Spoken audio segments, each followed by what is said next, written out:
what ultimately, led you to want to enter the transfer portal? So my decision to enter the transfer portal was just a coaching change. Coach Sands wasn't the coach at Florida State University anymore, and I felt like I spoke to my grandparents and everything like that. Like I said, our faith is very strong. My granddad says he always told me, hey, just go where you're appreciated, go where you're celebrated.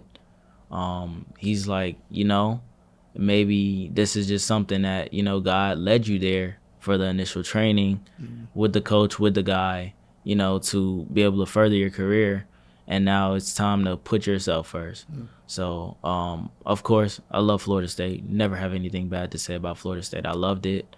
Some of the best times I've had ever in my life at Florida State. So, I appreciate everything that the school has done for me. I will forever be a Noel, of course, but and rep Garnet and Gold. But yeah, I think it was just a decision to move on to what's new.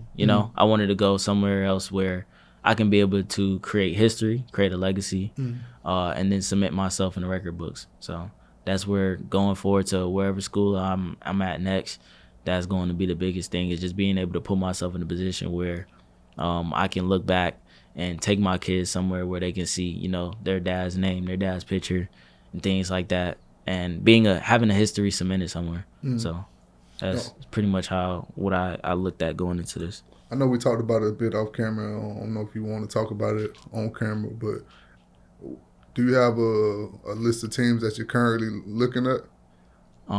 So currently right now, I narrowed it down. My schools, my top two right now is pretty much just going to be USF and University of Miami. What stands out about them? University of Miami, of course, still ACC school. ACC school. The school offers, of course, a great academic program, great track and field history, great area. It's down in Miami, so it's kind of like going back, going back home. I have family out there as well. I feel like I ultimately just wanted to stay in Florida. I think that was the biggest thing, just staying in Florida.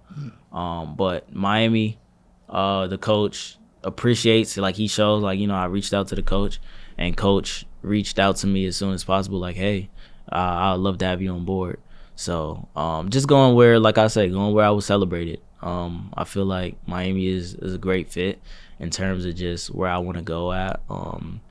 In terms of the history aspect of being able to go there and leave a mark and leave a legacy, I feel like Miami was a good fit. And then USF is equally important as well too, because the coach highly recruited me out of high school. Came to my house on a home visit, made it feel like home always. And then when I was at Florida State, we always kept a good relationship. Anytime I would see him at a meet, hey, coach, what's going on? Things like that. He would always congratulate me. So I feel like anywhere I go, I end up, I feel like the program, one, is going to, like I say, celebrate me, welcome me with open arms. And then two, the coaches I know are going to be for my best interest. I always feel like no matter where you're going to a school, the most important thing is just going to where what fits your needs, especially for track and field. As much as track and field is a team sport, it's very individually based as well.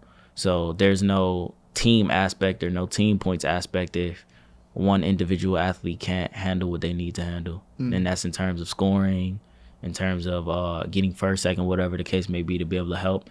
Everybody comes together and then forms a team aspect, but it always starts with one person, unless you're on a relay, of course. But I would say, I'm not sure when this will be uploaded, but I may have my decision by then.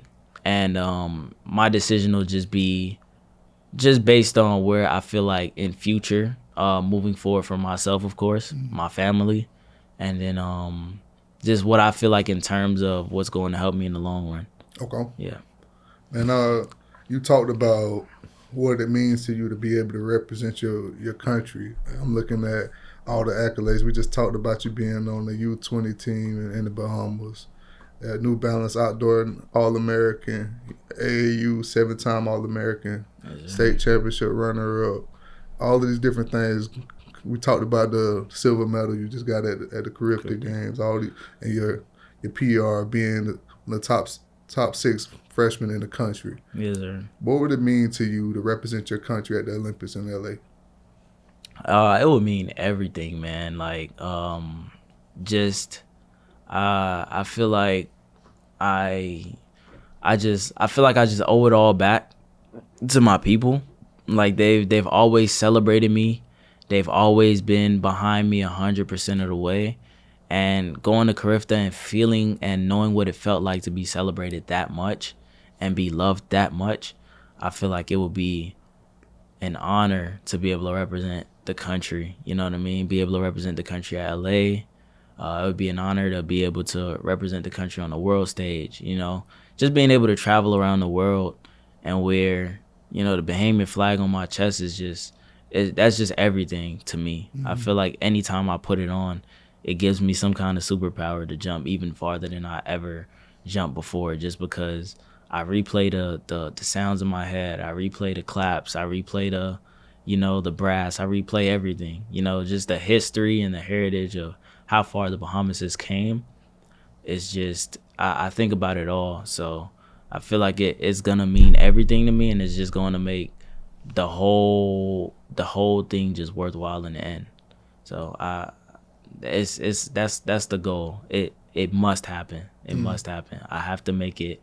I have to do everything in my power to be able to work and get myself to that level to where, you know, I can go ahead and I can represent the Bahamas on the global stage. So you talked about switching from, you know, just a regular jumper to going to triple jump.